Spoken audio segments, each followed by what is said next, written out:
support this podcast at patreon.com/Kris Karl Photography Podcast.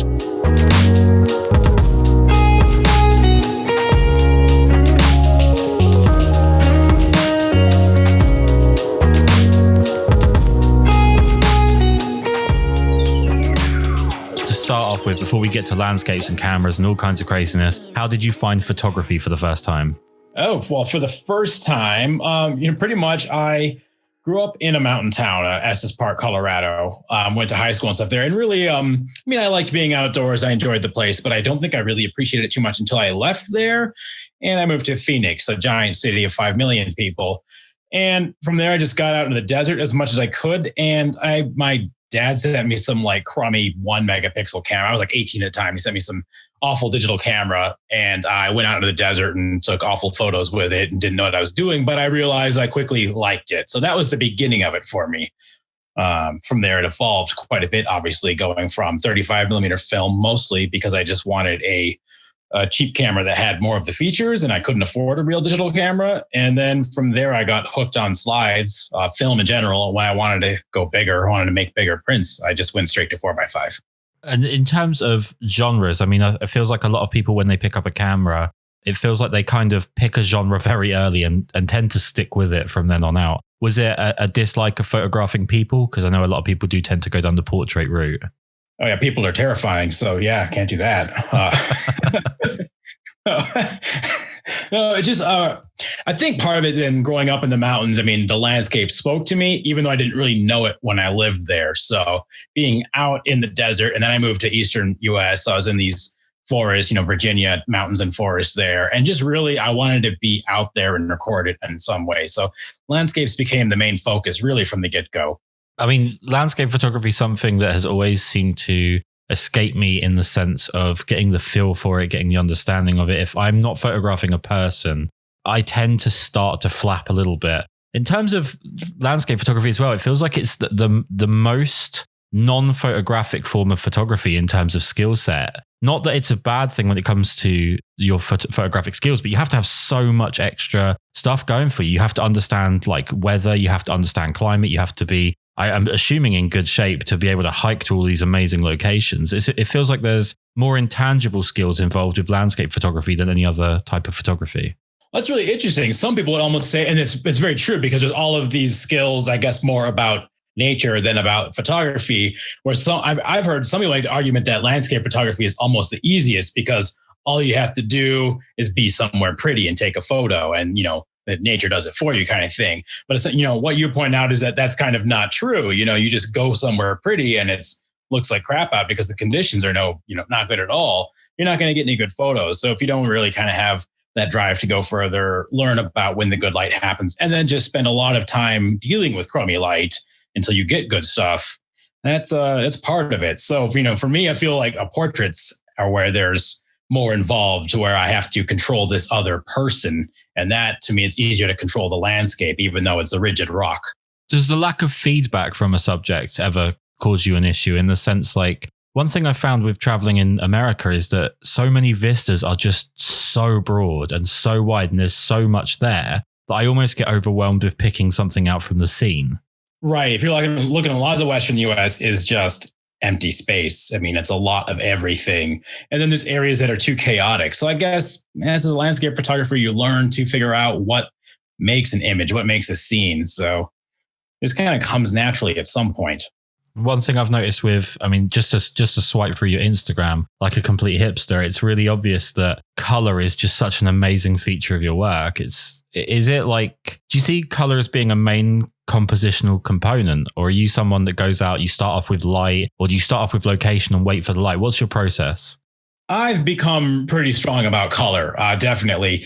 I would say I tried black and white a bit, and I used to dabble in a bit more and make darkroom prints with it. I just found color became my thing. Several years ago, I stopped even carrying black and white film with me. And I'm always looking, the subject is probably most important. So some sort of composition, but color is part of the composition. So I'm looking at how they interact with each other. But overall, there's kind of this subject and a composition that might be the shapes within the scene. And then color is the bonus. They play together. I'm looking for color combinations. It's certainly there.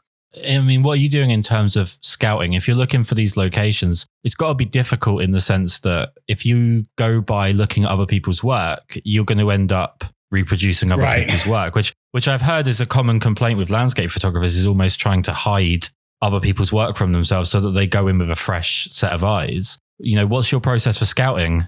Yeah, see, I used to, anything you can find on Google, it's always been photographed. If you see it on Instagram, that's because you're seeing a photograph of it. So you are going to, if you go say top places to photograph in Colorado, you're going to find maroon bells and you're going to see 500,000 photos of maroon bells. And, there's not much variance to those photos aside from the weather conditions. You point the camera at the mountains and whatever your weather you had there, you take a photo. So that's why when I start to, scout at a new place, certainly I see images. Maybe I see something online or Instagram or wherever, and you're like, oh, that kind of looks like an interesting region.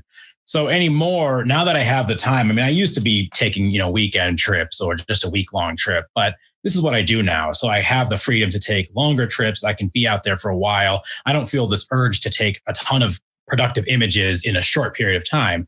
So I actually, my location research has gotten lousy. It's gotten really lackluster in some ways. I kind of know a region I want to go to, and then I kind of stop looking at images. I just go there, and then my boots need to get on the ground, and I need to wander around and see it with my own eyes, because I don't know if I want these other ideas kind of getting in my head. Like you said, you'll end up with someone else's composition or image in your head. So I kind of just want to see it for myself.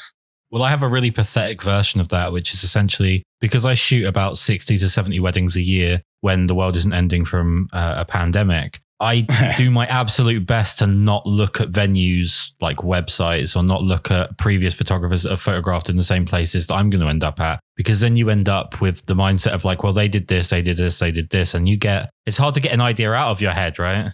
Yeah, that kind of makes sense, because otherwise you will end up just doing what they did because you saw someone went to this tree in the back of a venue or whatever and took this photo. Yeah.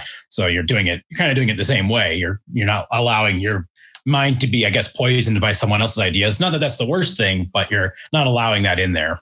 I mean, you just said that this is what you do. So what, I don't want to make this too much of an existential crisis of a question, but for you, what is the purpose of your photography? Oh, wow. That was a big question. The purpose, it really is, it became about sharing my view with the world, really, I guess, not to sound too self-serving, but it was images I like taking and I really enjoy doing it. So it's subject matter and locations and things that connect with me. And hopefully they also work for other people too. But that's kind of the secondary goal. And is it, I'm assuming by it's what I do, it's your main money-making sort of tool at this point? Yeah, it's been for a little over 5 years now, yeah. Do you feel like that's spoiled the process at all for you?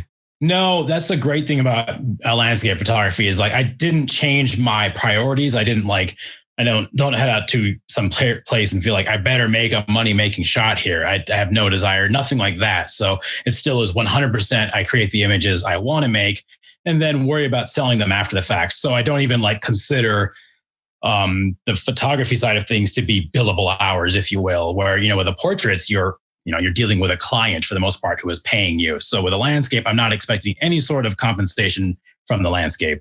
That's all for me. I've been doing this podcast for a little bit now. This is episode 114, and I'm slowly learning that because I have quite a pessimistic outlook on life, I'm having to do a lot of these interviews in the way that you would do an evaluation of a staff member at work, where you say something good, then you go to the negative, and then you say something good. So I've found a way to kind of cram my negative side of what I do into the middle so that people can be left with at least a good taste in their mouth when the whole thing's over. So if you don't mind me taking a little bit of a walk down the negative side here, something that's become a big issue, I think, as a result of social media and the sort of the ability to count the likes of your work and so on, is that people start like chasing, or they start chasing attention and so on. And I think that's had a pretty profound effect, especially on portrait photography. We've seen sort of portraits become incredibly, how can I be incredibly nice about this? The retouching on portrait photography is becoming shambolic. And in a lot of cases, it's turning into almost cartoony graphic design levels of editing just to sort of chase more and more likes, and everything gets kind of escalated to a ridiculous extent. And one thing I've noticed with landscape photography is that the sort of hypersaturation, the including most likely terrible fake lens flares, and some of the tropes that have come along with landscape photography becoming part of this social media revolution of stupid. Are there any cliches within landscape photography that particularly bug you?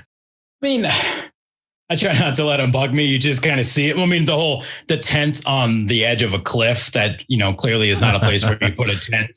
And that's frustrating from an outdoor person's point of view too, because we really try to take care of nature and pitching tents in places where tents don't belong or where it's illegal to pitch a tent. And if you have 100,000 followers and you're, pitching your tent in some illegal camping area, even if you didn't spend the night there, you're giving people the impression that you did. We're not seeing too much. That one has slowed down, thankfully. But I've actually seen, I've seen people in the landscape holding a lighter in front of their lens. And I was with a friend and I'm like, what is he doing? He's like, oh yeah, you get that lens glow flare with that. I'm like, oh my, just the fake lens flare and stuff added with a lighter.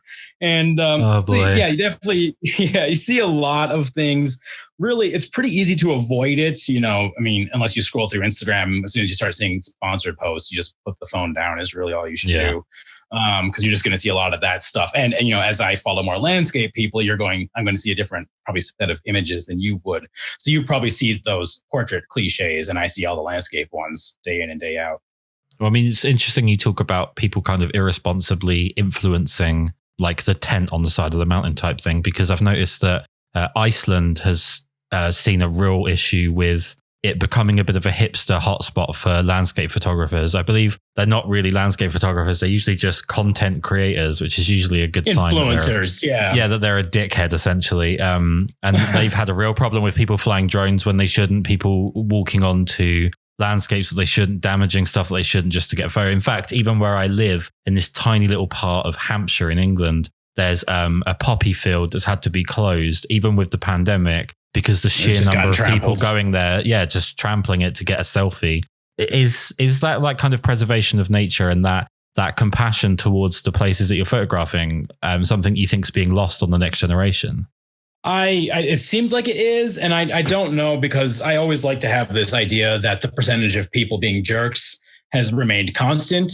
So I don't like to, it only takes 5% of people being jerks to really ruin a place. So I hope that we still have 95% of people that care about things. I don't really know the numbers, but it's tough because you do see what it does. The only problem is, it takes 5% of people, but that's now 100,000 people going to this one poppy field and trampling it or doing whatever and just destroying it or flying drones all over. And you rapidly see places getting closed down because of it. You see all sorts of, there'll be gates closing parts in the forest land and such, and areas that just can't handle the human traffic anymore. Yeah, it's a real shame to see it. And I think, I don't know about you, but I do see a lot of brands that do outdoor clothing or the tent stuff, or even some of the car manufacturers do a really bad job of influencing that behavior in the wrong direction. Yeah, I think they're trying to get better. I think they realize that, showing their tent in a legal campsite is not great on their brand. I'd like to think that. You don't always. I've seen people call out certain brands for stuff like that. And sometimes they try to, take action to not let their influencers do that stuff or no longer use those photographers. One more thing I want to ask you about, and then I promise we'll head towards positive pastures here. But there's something that I found to be quite a funny cliche, and I don't know if I'm just not getting it. But it's the like big landscape vista shot, and then you have someone stand in front. Small person, yeah. Not always small person, but they're almost like stood on the ledge looking out onto the vista. And it's it's like a hero shot, but it's always kind of weird because to me it feels more of a portrait shot than it does a landscape shot because the person's so bloody distracting. Right. And it's always the back of someone. It's never their front. It's just that whole, that's just a trend. People are chasing likes. I don't know if that one's slowed down yet because at this point, everyone's doing it. So you just see that little person wearing a red jacket and this big vista, and you see the back of the person. That was definitely something that I think people are trying to get sponsored. They're trying to get likes. Brands loved that one for a while. I think it's fading. But yeah, I've never quite understood that one. All right, let's go towards positive stuff. I'm assuming that based on the fact that you do this hiking and you're an outdoorsy person, that you must be in good shape, right? Somewhat, sure. I'm not coming on to you. I'm just asking in general. Yeah, I can move myself around. So I hike a lot and bike a lot to get around. So why on earth would you then make the decision? And obviously I'm aware that this is an ironic question, but to have all of this extra gear on you when cameras are becoming so infinitely powerful and small? This decision to have these large format cameras on you? Sometimes it's just fun to make life a little harder for yourself. There really is that challenge in it. It was silly when I first got into it. And when I was at the point when I was going to get a large format camera, it was really because I was tired of, I tried making prints from 35, and in the landscape sense of things, it didn't hold through. You make anything even up to 16 by 20, you're like, that's not very impressive. So it was going to go bigger. And at that point, I was thinking, do I get like some kind of more modern digital camera? Because you can certainly print, pretty well with the nice. And this was like probably around 2007 or 8 or something. So, and the other option was just make the film bigger. And I jumped right to 4x5. I knew it was not the easy or reasonable decision. It was not, it was so many weird, it's not the normal choice of things at all. So especially kind of when film was at rock bottom, no one was getting into film. It was really quite dead. And I got a used Crown graphic camera for $200 with a lens and a bunch of film holders, and got started using that, and quickly was like, yep, these big sheets of film are amazing. So from there, it was, how do I hike with this? How do I bring it with me everywhere? And it's just, now it's like this way of life. It's just always there anytime I'm taking a photo trip. So having, 40 pounds on my back is just what I'm used to at this point. Though when backpacking, I really trim it down. I only bring 2 lenses. I really limit the film holders. I bring extra boxes of film so I can load it. And I've really gotten the entire kit, including a tripod, down to about 20 pounds for the camera stuff, a little under, about 15 to 20 pounds. And then the rest of it, I can, as the backpacking, the gear, the tent, the sleeping bag and all that still ends up being a 45-pound bag once I have food and everything for several days. But it's just kind of become a way of life. Well, it's interesting you bring up like 35 not cutting it, because coming from a digital world, I started off digitally. I've only actually dug into film since the pandemic started for myself, and have taught myself to develop black and white, and done a pretty poor job of everything I've shot so far, but I'm certainly trying. It's very strange to come from a digital world where everyone's trying to get to 35 millimeter to that full frame look. And then you come to film and everyone's like, 35 millimeter is shit. You need to go up from there. It's a very strange jump. Yeah.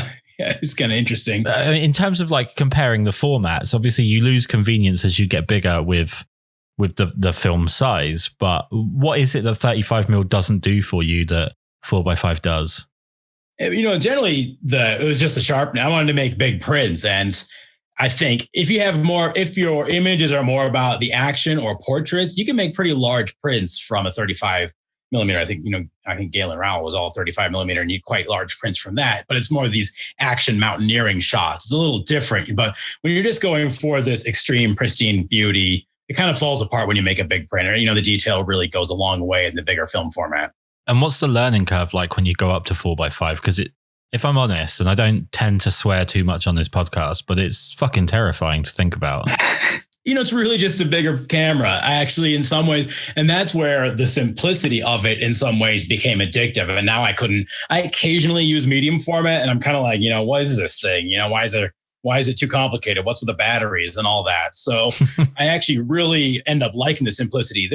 I think most people, it's overwhelming. That's why I have a blog where I try to give some resources on, getting started with a 4x5, but you don't even know the equipment doesn't make any sense. You get it in the images upside down, and you're just like, I don't understand. The lenses don't even look the same. The shutters in the lenses, all sorts of things are just confusing about it because it's a whole world apart. But in all reality, it's because we've gotten so used to the more technical, modern cameras that these older cameras they're so basic, but they seem foreign anymore. So the learning curve, you end up seeing the upside down image, to me, looked right side up within a few months of regular using. It doesn't really look upside down to me at all.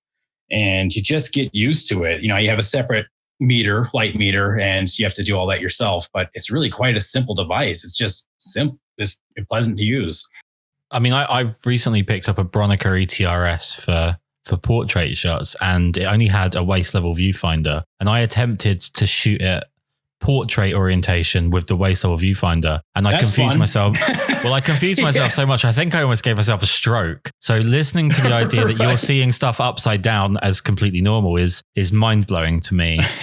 But are you still seeing, I mean, one thing I'm curious with, and I'm sorry to ask such an amateurish question, but people say that the jump between 35 to medium format, the film behaves very differently. You know, the grain's very different. The colors are very different. Is it the same thing when you go from medium format up to large format, that you're seeing like much more? Obviously you're talking about clearer detail, but is the grain structure much more pleasant? Are the colors behaving a lot better?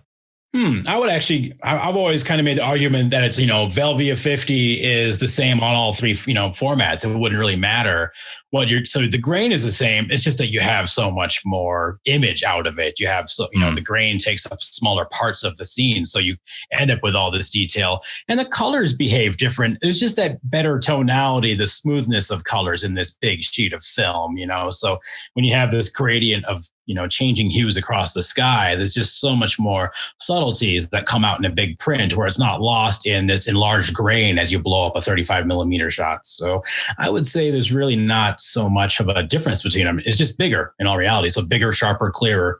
And I'm not something of a gear hound, and I tend to get told off for not talking too much about gear on the podcast. I actually don't think for the most part it's particularly important to the process, but I'd agree with that. When it comes to landscape, I'm completely clueless when it comes to landscapes. Obviously, I'm assuming for the majority of people, a polarizer, some kind of like 0.9 soft grad would be the obvious choices to have with them. Is there any like filters that are particular to large format, or do you have a decent filter set up for your large format? Or I'm now wondering, do you even bring filters for large format? Yeah, I use a filter on most images. Anything where there's going to be, especially around sunset or twilight, the sky is always 1 or 2 stops brighter for me. I actually really don't use those 0.9 grads. It's just too strong for me and too obvious. So I usually use a 1 or 2 stop when I'm going, just to kind of subtly control that sky. Just gently, you won't notice it. I never use the hard filter. It's just a soft one. There is one film type, Provia, where I use a warming filter because that film's always just too blue. Just a mild warming filter. And then polarizers for me used to be, when I started in photography, that thing was on the lens for every shot. It's rare now. I just don't think it's that over contrast look that everyone wants in their landscapes. And I don't really use polarizers very often at all, unless I'm specifically trying to take care of some glare at like a waterfall or something.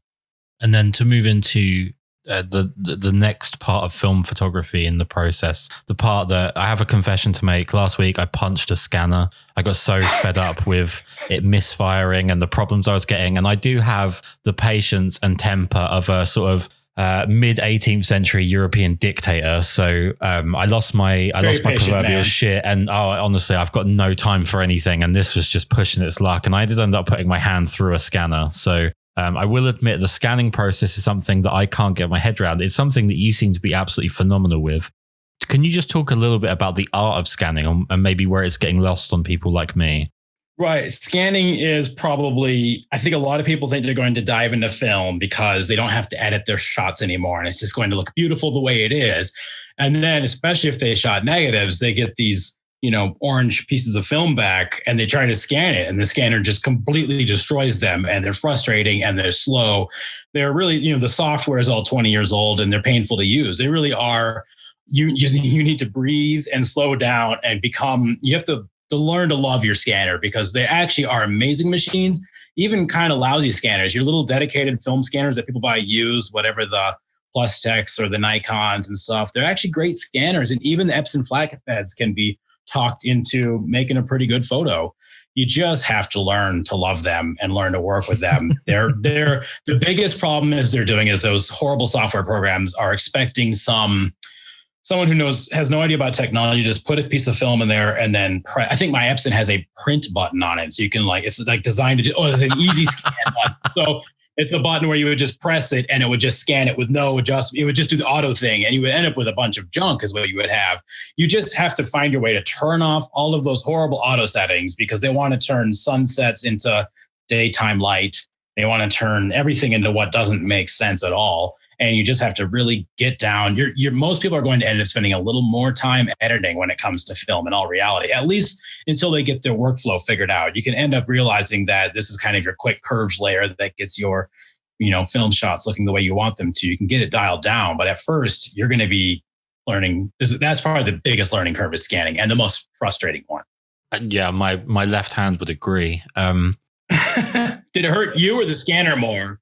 Oh no, it definitely hurt my wallet more. I came away unscathed. The scanner is, well, we're going to make it part of a YouTube video where I'm going to scare some people. But in terms of like, that was the low end of scanning you're talking about. Obviously, I'm assuming shooting large format that you're not messing around. So what's your scanner of choice? What's your process? Yeah, right. When I first got a scanner, because there's not many scanners that can take 4x5 film until you get pretty high end. So as I didn't have a ton of money when I was starting, I got one of those Epson flatbeds, the V700, and now is the V800, whatever, but it's pretty much the same scanner. And it's really a scanner that's meant to hold an 8.5 by 11 sheet of paper, but also does a pretty good job at scanning film transparencies as well. So that was the starting. That got me by for a long time. And they actually, fairly high resolution. It works pretty well. And it's a quick device to operate. About 4 years ago, though, I dove into drum scanning, which is so I have this German Heidelberg Tango scanner that I bought off eBay, and it weighs 550 pounds. It stands almost as tall as me. The four of us to get it up my staircase into the house. And it's an amazing thing, though, instead of having a CCD, or it actually scans through, PMT tubes, essentially it scans, and it turns it to a digital signal at the very end. So it's more of an analog process. They don't make very many drum scanners. I don't think any are manufactured anymore. Mine was made in 2001 or so. And there's still a lot of them out there. They're amazing machines. I have to have a PowerMac G4 to run it. So it's talk about a learning curve. You have to wet mount the film. You put it on this drum, and the drum spins for many hours. I can fit 6 sheets of 4x5 film on a drum, and that's usually about 4 or 5 hours or so to scan that. So it's a slow process, but the results are amazing. I get a file that's about 1.7 gigs for each image. So a lot of detail in them. It was the drum scanning video, I believe, that you've put up that was actually the first one that I found of you. And then that sent me down the rabbit hole. It's a process that looks so physical compared to like slamming it in a tray and just dropping the lid down. Yes. How did you learn the process though? Because obviously, if there's not many being manufactured, then it's a kind of an art that's disappearing. Who did you learn from to get so good at it? So one of the reasons I went with the Tango was because there's actually really one guy and his employee that work on them in the entire world. And he had an employee that was working for him in the States who came out and helped me set up the scanner. I kind of got it going myself, but he made it sing a little better. I mean, the thing it was owned by Playboy before me and had been sitting in storage since about 2003. So it was sitting for about almost 15 years or so when I got it. And so it needed greased up, lubed, a lot of work done on it. And then we were waiting on a part to arrive. He helped me set up the drum and learn how to get that. There was a few videos on it, not very good ones.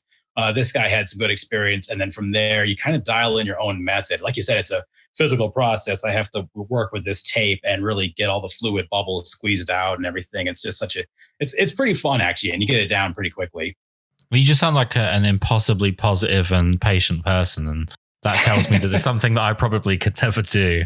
If we could just swing quickly into kind of subjects that you photograph. One thing I noticed with your website is something I find really fascinating. I'm always quite intimidated by big industrial structures that are in the middle of nowhere, and we don't have a lot of that in the UK. I've seen it in America, and obviously with you, I believe, obviously I don't know if you are based in Colorado anymore, but being in Colorado for some period of your life, you've seen the oil fields, I'm assuming, and oil seems to be a big part of what you do. What is it about the oil drilling, the oil industry, those photographs for you that makes those scenes so worthy of being photographed?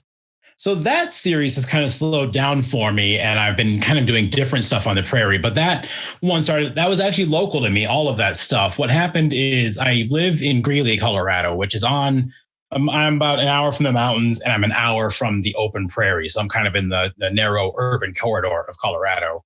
And what I was noticing, particularly in the area I live in, the county is Weld County, and we had a lot of oil and gas development. It was getting to this point where anywhere I stood, if I looked in any direction, there was some sort of fracking equipment. There was, drilling rigs or pumps or wells or something everywhere. And it became, I started to realize that was what there was to photograph. It started I had to capture. The industry was growing so quickly. So the images are they're very obvious. They're central heavy. There's just this thing, an industrial pump of sorts or some sort of equipment or rig in the middle of the photo, and kind of softer light I was working with most of the time. I was kind of doing a little more daytime light than I do now. I was doing more instead of sunrise and sunset, it was more of these midday, or not midday, but golden hour light, but soft I was using Portra. So the colors were muted.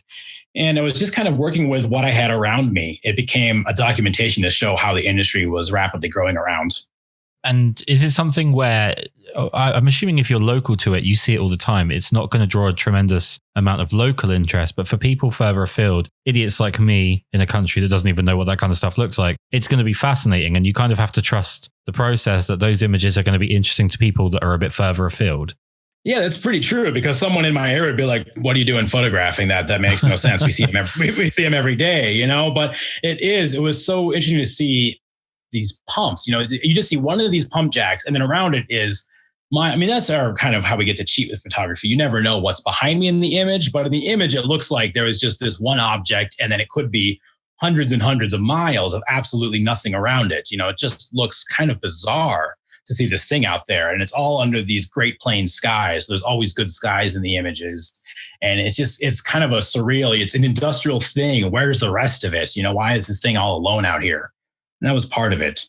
So I think that kind of made it appealing to anyone to see it. It just kind of spoke in its own way.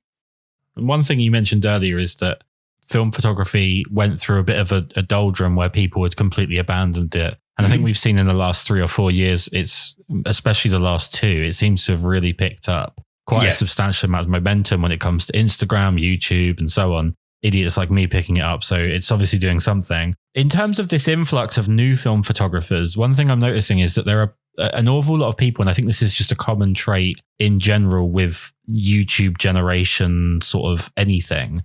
People that have picked something up maybe a year ago, maybe 6 months ago, maybe 2 years ago, but have nowhere near put their 10,000 hours in to understand the thing that they're talking about, then try and position themselves in a place to be like an authority on how to use it, what it can be used for, how it can be used, and so on. Do you ever worry about the sort of the trajectory of film photography getting skewed by people that don't really know what they're talking about, dishing out advice? These overnight experts, essentially, that, suddenly. Yeah, I don't think I'm too worried about that. I think people can see through that. I hope. I've noticed there is this trend in people who they do something for 2 weeks and they consider themselves a master. And, it's not very true. I don't consider myself a master yet. And I've been shooting 4x5 for almost 15 years, 14 years or so. And there's still always new techniques to try and more to do. So I do like to share what I know.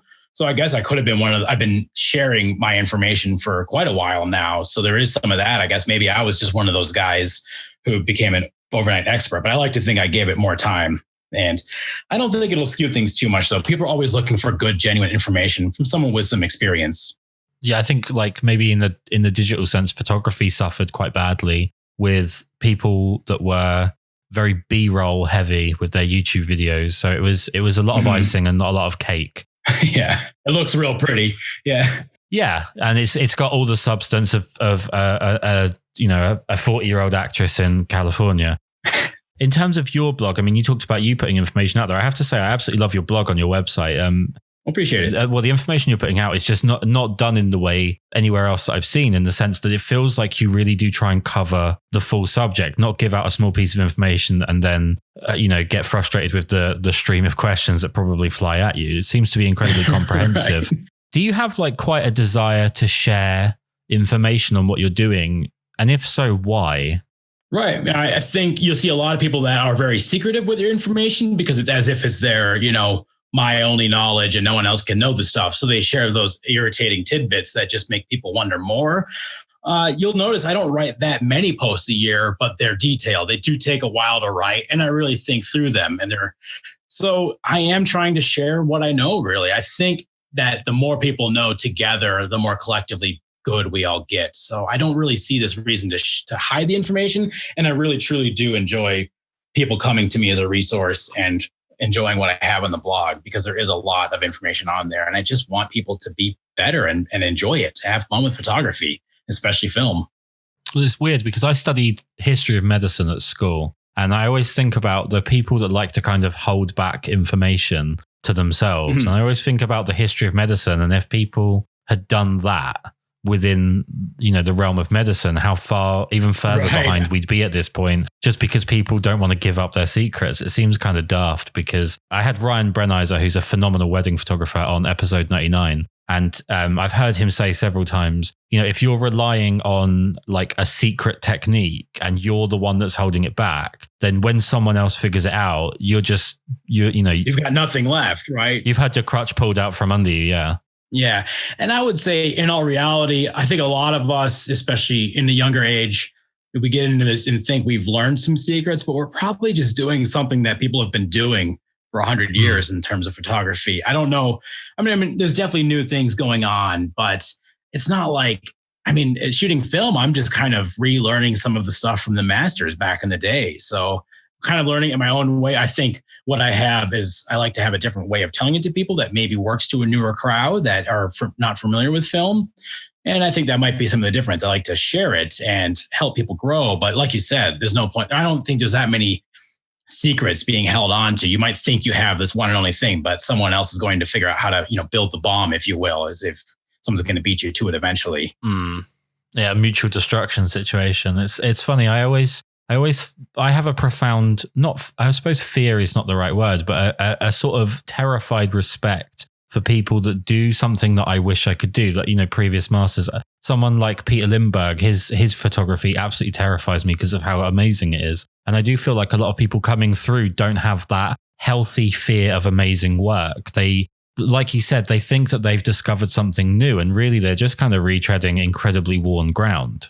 Yeah, there is a lot of worn ground in photography for sure. So sometimes just have fun with the ride, but don't make it. It gets a little pretentious when you think you're holding on to these secrets or things that have never been done before, when there really is a lot of great work in photography from decades ago. You mentioned earlier about the scanning process being more of a part of film photography than people realize when they get into it. Beyond the scanning process, one thing that I think is very apt when it comes to talking with you is the way that work is then presented digitally, and not in the sense of, what you do in editing and how you go about your scanning, but just in the way that you present that work to the world. And one thing I've noticed with yourself is you do kind of like, here's the whole image, and then you do like a swipe through on Instagram so people can see the breakdown of like a panoramic almost, like a swipe through. Is that something that's quite difficult? Because obviously I don't think digital ever really does justice to what you're getting with those large negatives. I don't know for sure, but I have a strong opinion that might be the case. Is it ever frustrating for yourself that you have these amazing negatives of this incredible scene, and digitally it just it doesn't quite live up to it? They're being shown at 1080 pixels. Yes, it doesn't really do much for 4x5 film. So I do think that's where when I do these art shows, the prints is really what it all comes down to. You see a 40 by 50 inch print and it makes sense. Online, there's definitely a different tonality you can see in sheet film, but you're not getting the full feel of standing in a life-size print. You're just not there. So it's not too frustrating. I understand that's just kind of the nature of the game. You're not going to see a big piece on Instagram. And that's why the panoramas are nice, where I do the half sheet, because for me, I don't need to stitch a bunch of photos for a panorama. I just shoot a whole sheet of film and plan on using half of it. And it's still, I can easily make, 30 by 90 print or larger from it. No problem. There's tons of detail in there, but the swipe throughs on Instagram, you can see a little better detail of it, but it's still, that's a social media platform. You're never going to really enjoy a 4x5 sheet of film that way. So in a sense, is the printing part of it really the end product that you most focus on and that you're most excited by? Is the Instagram stuff and the stuff that you're putting on YouTube, on your website and so on, is that just part of sort of the culture that we're in? It's not something that you would necessarily be too excited about? Yeah, I'd say so. I mean, the Instagram was just kind of a necessary thing to get into at some point. I was very social media averse actually for years. People were saying you really need to get a Facebook page or an Instagram, and I'm like, oh, okay, let's do that. But I've never been much of a social media personality because it's not always the best platform for some things, especially. There's a good community among film people for sure too, but it's not always the greatest crowd to be around. And Instagram is one of the more positive social medias, so I can get behind that pretty well, actually. So you've seen a lot of like negative interaction then? Not too much on Instagram. It's really quite, I mean, generally people are just enjoy stuff, especially the film community. They really are quite supportive. Yeah, I've found the film community to be mind-blowingly different from what I'm used to when it comes to just the portrait community in general. There's a couple of really weird things about portrait photographers. One is that they seem to sort of claim subjects. They like piss up a model and then they assume that that's theirs and that the scent will scare off everyone else. You see quite a lot of that like in the smaller community, and then at large, everyone just seems to know how everyone else should have taken a photo. I'm assuming that's not as big of a deal with landscapes. I'd say that landscapes in general have some of that, but the film community, maybe not so much. I think there's just a little more of these people, especially because, like you said, some people are learning to get into film right now. So there's kind of these really excited people, and not a bunch of people that are thinking they're masters already, but a lot of people are just like, I want to know more. And I just am inspired by seeing these film photos. And I feel like I see more of that than people that are just, because I think I've heard it called comp stomping with landscapes, is where you're the first person to find that composition. So you make your, like you said, I guess, piss on the model and claim it's yours at that point. It's kind of like doing that with the landscape. But there is some of that in the landscape community. However, I don't think so much with the film community as a whole. There's a lot of different styles in the film community. It's funny, in the States, I don't really know how many large format guys there are, but there is a community of us. And it's kind of funny how we bump into each other. I'll be driving around the West. I just bumped into a large format photographer from Arizona last week while I was shooting in Southwest Colorado. And it's just, always can have a good conversation and just meet people in person. It's quite interesting. And one thing I didn't think about landscape photography in general, is the potential for really bizarre things to cause issues with your working practice, or you might have something planned for months and then nature has another idea. Obviously, weather in the short term is an obvious thing, but you mentioned before this about a trip that you had and the joy of wildfires. Right. Yeah. I mean, for example, all of this fall in Colorado, the entire summer has been a smoke problem for sure. So, granted, it's just hard to take photos. I'm glad that's the only results I've had from the fire so far, but it's a challenge to work around. And the big scenes are just tricky. And what I had in August, I went backpacking in Wyoming a few times in August. And, one of the trips had great skies. The last day smoke rolled in, but we were just about out of there anyway. And then one of the other trips I had in there was just smoky almost the entire time. And you're just kind of not a whole lot you can do. You can shoot close-up scenes, but when you were in this mountain range and the whole goal was these big epic mountain scenes, it's tough. You put a lot of work into it and you're kind of smoked out. I mean, how does that frustration go for you in the long term? Is it something where it kind of puts you off of future trips? Do you become more apprehensive? What's the long-term effect of that frustration? I'm pretty hard to frustrate for that stuff, actually. Luckily, I just love being out there. So you can take me, even though I carried, 40 pounds of camera stuff around the entire time, I'm still happy to be there. So there's really nothing lost. I'm still in the mountains. I had a good time. To wrap up, again, thank you so much for taking the time to do this. What I always like to do is to kind of make you seem human to people that are going to be staggered by your work. So if I could ask you to do a little bit of self-evaluation here, because it's always interesting to see how people look at their own work and their own working practices. What do you think your biggest strength is as a photographer? You really are the HR guy, aren't you?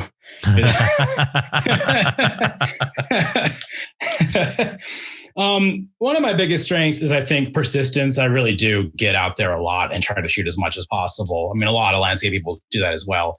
I really think a lot of persistence and patience. And then in terms of weaknesses?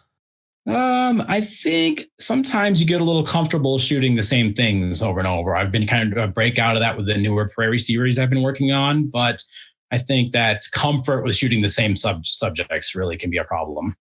And overall, with where you are now with photography, and you think back to when you were given that wonderful 1 megapixel terrible digital camera, are you kind of where you expected to be with with your work as a photographer, given the timeline, or has there been any kind of massive deviations from where you thought you would be? I'm miles and miles ahead of where I thought I would be. I didn't really know what I was getting into at that point. I didn't know it would become my job. I never even considered that until probably 8 years ago as a possibility or so. So it's really, I'm in a whole different life than I would have expected. It's been an absolute privilege to talk to you. The entire point of the podcast is to shove as many people as possible in the direction of your work. So let everybody know where they can find you. All right. You can find me on Instagram at AlexBurkePhoto, or my website is alexburkephoto.com. Very easy. Thank you so much. Well, thank you. Thanks for having me.